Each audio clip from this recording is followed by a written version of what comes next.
climate change protesters here and climate going crazy over there. I'm not saying anything about that, but there you go. So if you want to find out about the Unity Centre and what's there, the best thing to do is to turn up and have a look round. The next best thing is to have a listen to the interview that I did with Swazi.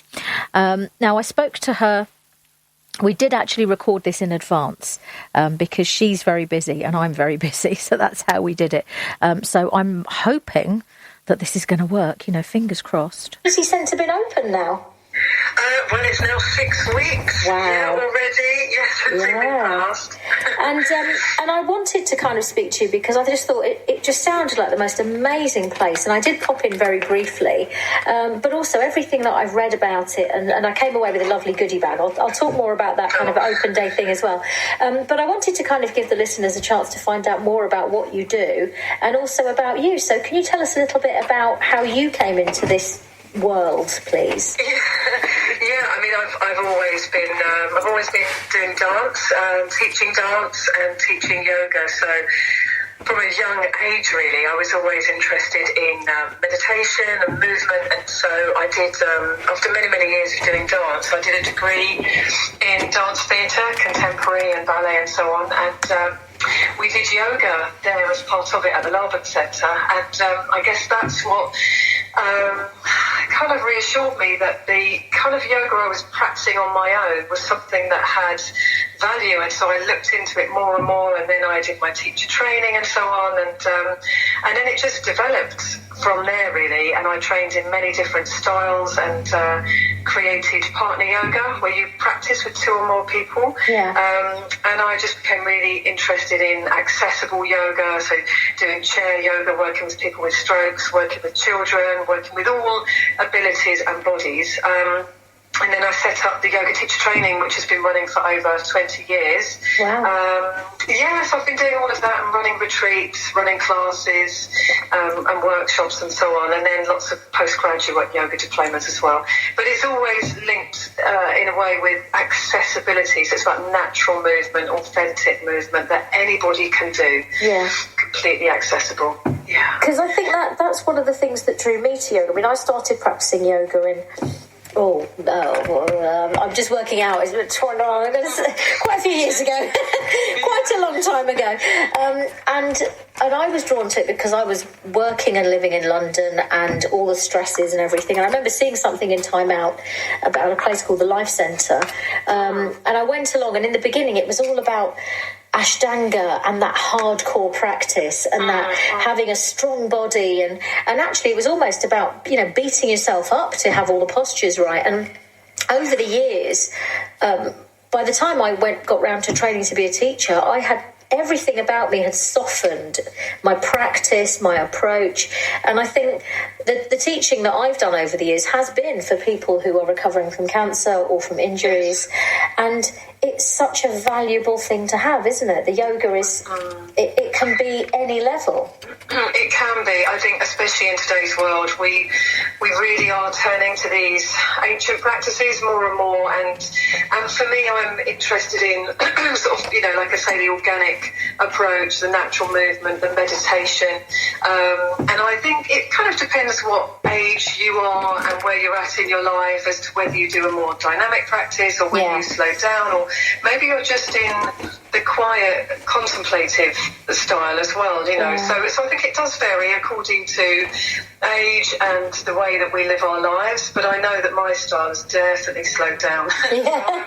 I'm much more interested in a slow practice where we hold postures and we get really into the breathing and into the meditation and make it a really sacred practice, something really special. So it's sacred time for ourselves, really, because we're often running around and doing lots for others, and so yoga is a time we can just be with ourselves and check in how we are and be aware and listen to all those little warning signs that sometimes we ignore in the body, and then just calm the mind and come back to our centre, really. So it really is something that anybody is able to do, and I think that's what sometimes is forgotten as yoga's become more popular in the West. Is kind of people have picked up the excitement about the postures, but it's only a tiny, tiny part of it. And for those of those people maybe listening to this who know a little bit more about the philosophy and the progressive steps of practice, actually it's about our values and our morals and the way we live, and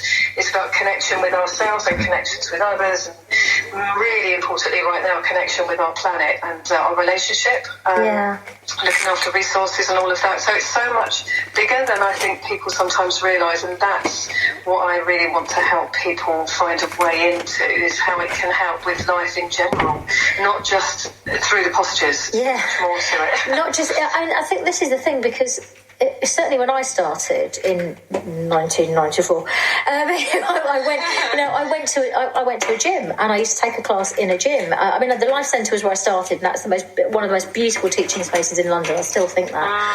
Yes. And the people I trained with were there, but teaching it in gyms gives the impression that it is a form of exercise, and I think for me there is a very insidious approach to it, which is this is about having the right leggings, having the right mat, doing it. And I'm, my background, my parents are from India. I am of Southeast Asian background. So when I've gone to India and practiced, people don't turn up in leggings with a mat. They turn up in the clothes that they're wearing, and they practice in that moment. And they are, it can, for some people it's a daily practice, for some people it's an occasional thing. And I remember practicing with a teacher in India every morning, and I came with the mindset, and I said, I can't do headstand, and he said, don't worry about it. He said, by the end of the week you'll be doing headstand. I said, no, I can't do headstand, I can't. And do you know what, at the end of the week I was doing headstand, and this teacher was, he'd been teaching since he was 60, he was 80 now, and it was just, we don't start from the premise of what I can't do.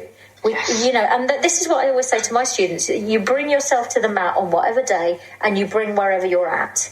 Yes. And there's no expectation. There's no, my body can't do this, my body doesn't do that. Whatever you're feeling today is what you do. Yes.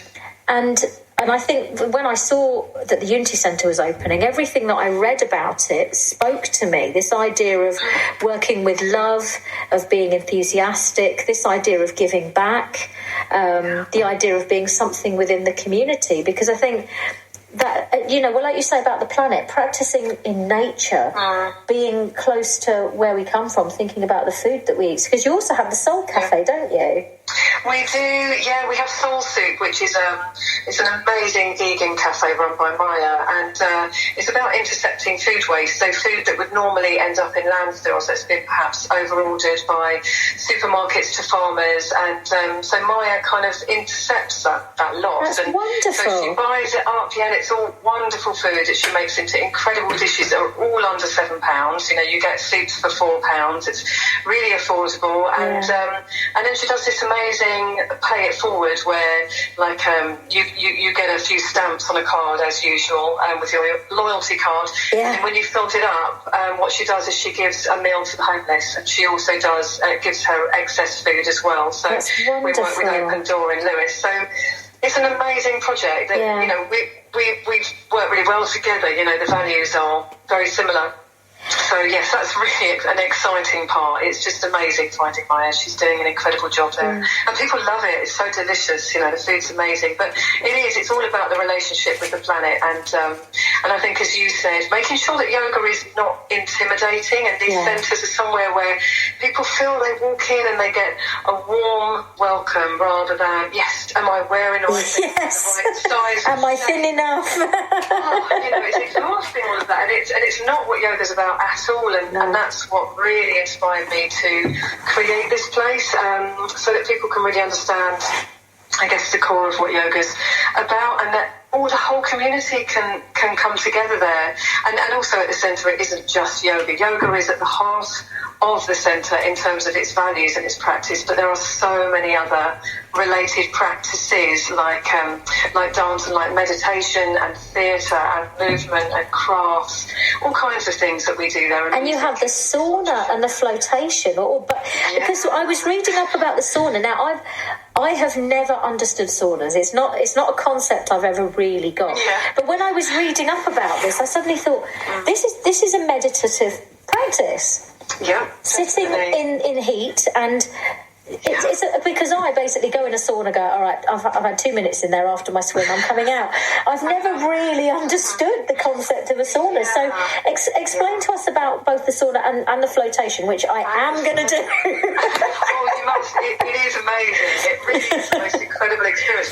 But you're absolutely right. They are meditative experiences. And I think sometimes, people enjoy having this social element of a sauna and having a chat and so on.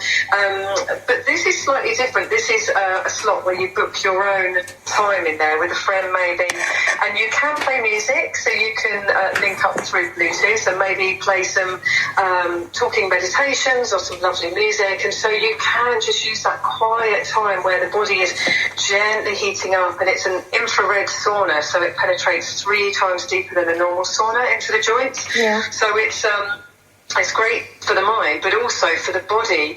It just relaxes the connective tissue a little bit, releases the tendons. It's really good for joint pain and so on. It's a really lovely experience, and we've put a really nice shower in there, so it's a nice place to be, and it's your own private session. So it is quite special, and it's really getting very booked. People seem to really love going in there because it's a quiet space and time just to have some space, really. And how long is a session in the sauna? How long do you get? Half an hour. Yeah, they're half an hour. But you wouldn't want to stay in there too much longer than probably 20 minutes anyway, and then you have a shower, and we've got a hairdryer and so on at the back in the bathroom, so you can extend your stay and relax and then be in the cafe after and so on. And the saunas and the floats go really well with, for example, you do a yoga class and then you go into a sauna, or maybe you have a massage. Well, actually, you probably have a float first and then have a massage. That would be the ultimate. The float pool is something quite special. And it looks beautiful. Yeah, well, we've tried to design everything in that Turkish flavour because, obviously the building was the Turkish baths, and this is what caught my eye actually at the beginning, because I've been running yoga retreats in Turkey for 20 years. I've got a really lovely, fond connection with the country, and I love their design. I love that kind of Islamic architecture and the textures and the colours and so on. So when I was designing it, I actually went to Istanbul and brought back loads of lights and kilims and beautiful things, and wanted the flow pool. I wanted the whole place to be aesthetically beautiful, somewhere to really just walk in and feel relaxed already. But the float pool, I remember having a float maybe 20 years ago. I think they were around then. It was a nice experience, but I didn't quite like the environment, and I personally didn't like being in the float pods where you close. Oh, with the lid. Oh, goodness, no. I found it a bit. That's what's put me off. That's what's always put me off. Some people really love them because they are totally 100% dark and completely silent. So that's the amazing thing about it. The thing is, because of our inclusivity values, we wanted to make sure that someone in a wheelchair could be hoisted into the pool and go in with their carer, and maybe a parent and child or a couple, so you could go in together. Okay, so children can have a float as well? Yeah, so there's a certain age where they need to go in with their parent. But children love it. From the age of probably 7 downwards, it's not great because they'll splash around, and getting salt in your eyes is not fun. But it's a lovely experience. So I got this double open pool so that you could get somebody in there with their carer, because it's to be in a wheelchair and then be weightless is phenomenal. And actually, we've got a little 2-year-old child coming in soon with their parent who they don't have any muscle tone at all, and it's going to be just wonderful for them to experience that. So we have had bookings from many people that can see the beneficial value, and how wonderful it is for those specific needs, but for all of us it's a meditation, as you said, and in the room we have blacked it out. We've got this amazing electronic blinds that comes down. It's completely waterproof, and so you can block out all the lights. You can have candles, or you can have the lights that are in the pool if you want them, or you can turn all the lights off, which is wonderful. And then also you can have music, or you can have it silent, and it's just such a special experience to have your body completely weightless. So there's 50% water, 50% Epsom salt. That's amazing. So it really does like you're in the sea.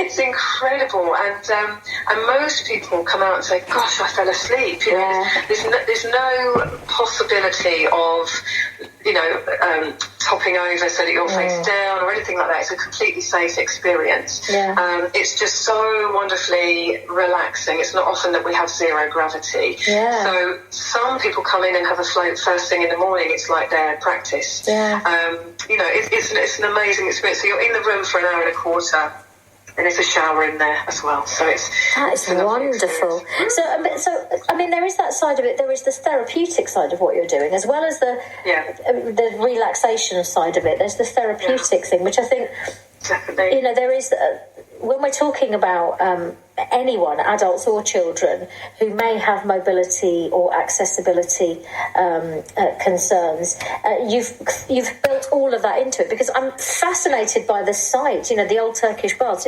How did that come to be? How did you have this moment of magic where you got this site? Well, it was a 2-year moment.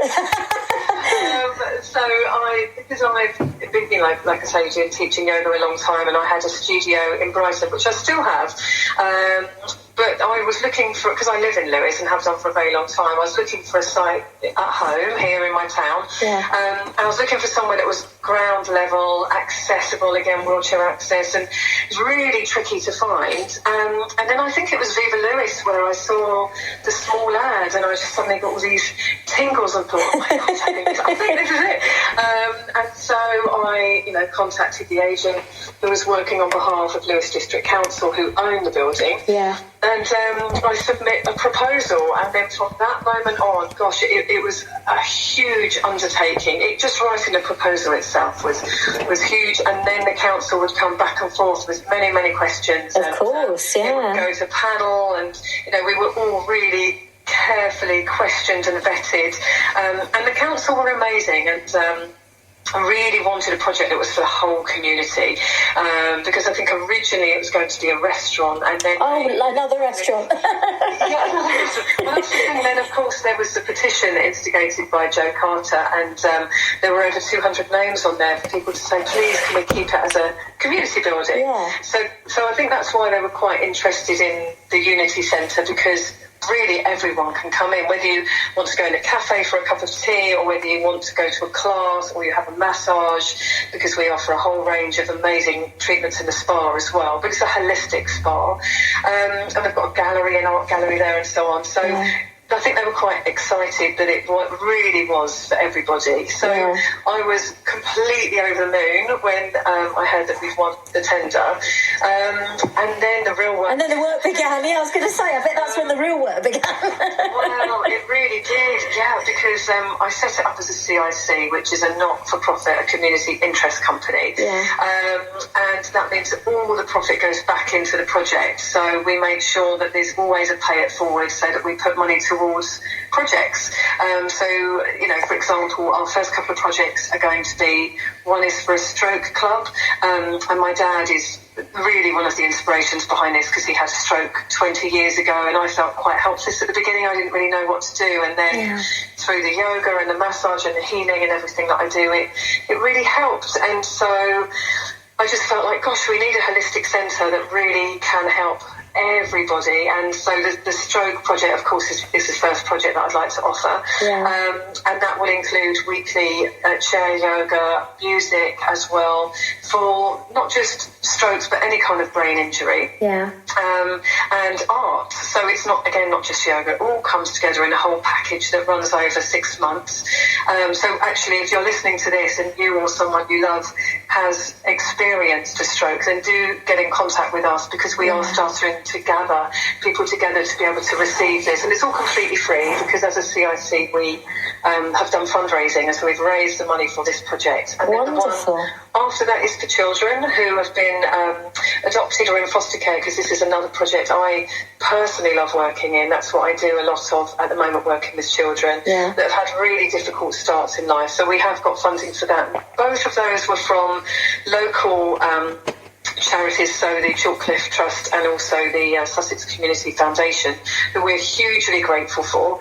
And we've had lots of other funding along the way, which has been amazing. Wonderful. And then, just trying to fundraise, and obviously lots of loans and all of that, just trying to get it together to make it happen. So that was probably the hardest part, was gathering the funds, and still is. Still is, the ongoing got the stuff. ball rolling, which is amazing. But yes, and then the building, because the council offered it as a shell, so they lovingly restored the windows and the pointing outside and the walls and all of that, which looks fabulous now.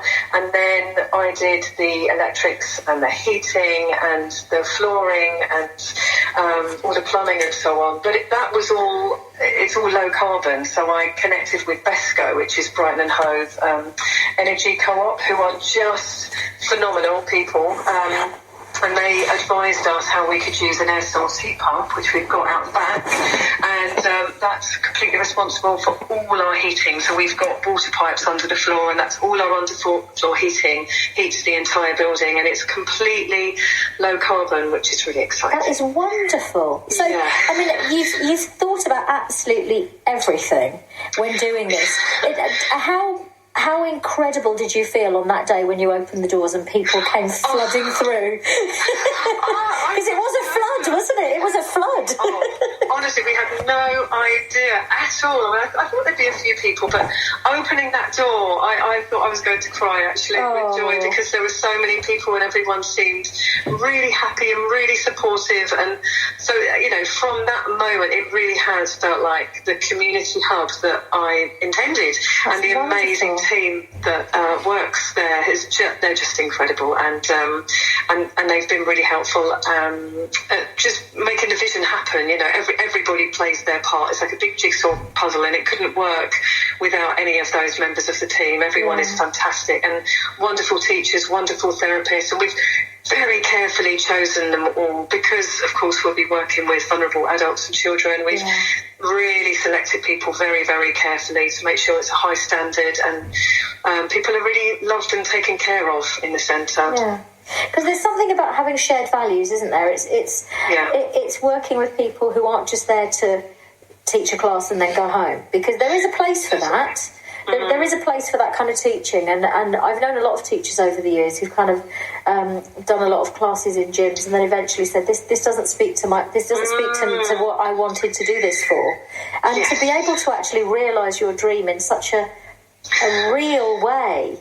Because as I say, I came in very briefly. I had to catch a train. I popped in, and just those few moments, I just thought I could actually just place myself here and just be here.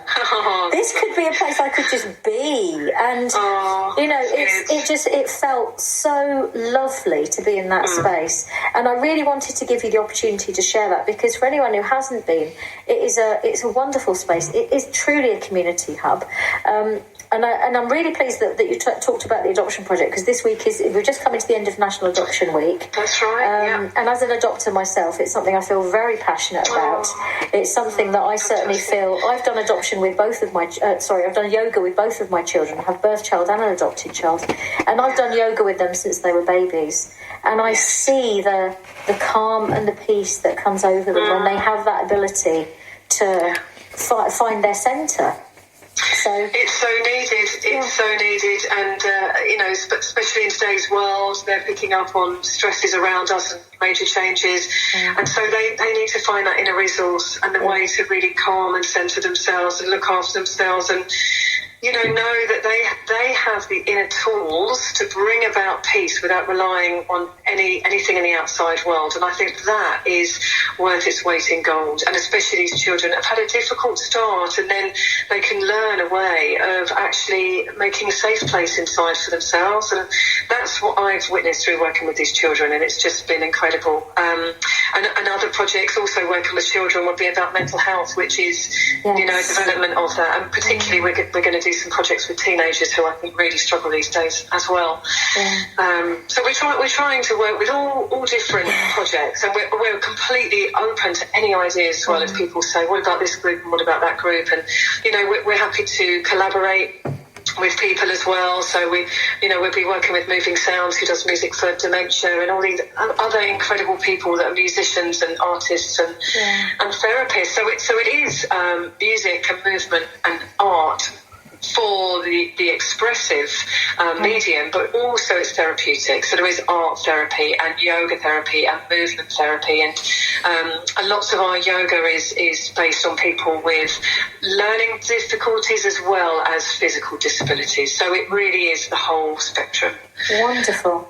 I'm so glad we got a chance to speak to Swazi, because it's been absolutely a privilege to hear about your dream coming true, and I'm so pleased that you've been able to achieve this, and it sounds like you're not done. You still have ambition, don't you? Oh yeah, this is just the beginning. It is, yeah, and I'm still landing. The first 6 weeks we've been in a bit of a whirlwind, and if anybody came in the first couple of weeks, it was probably slightly chaotic.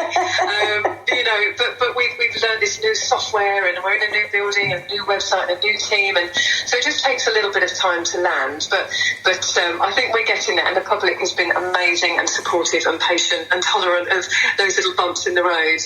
But we're getting there. And I think also when you're giving something so beautiful and so caring, I think people understand, nothing happens overnight.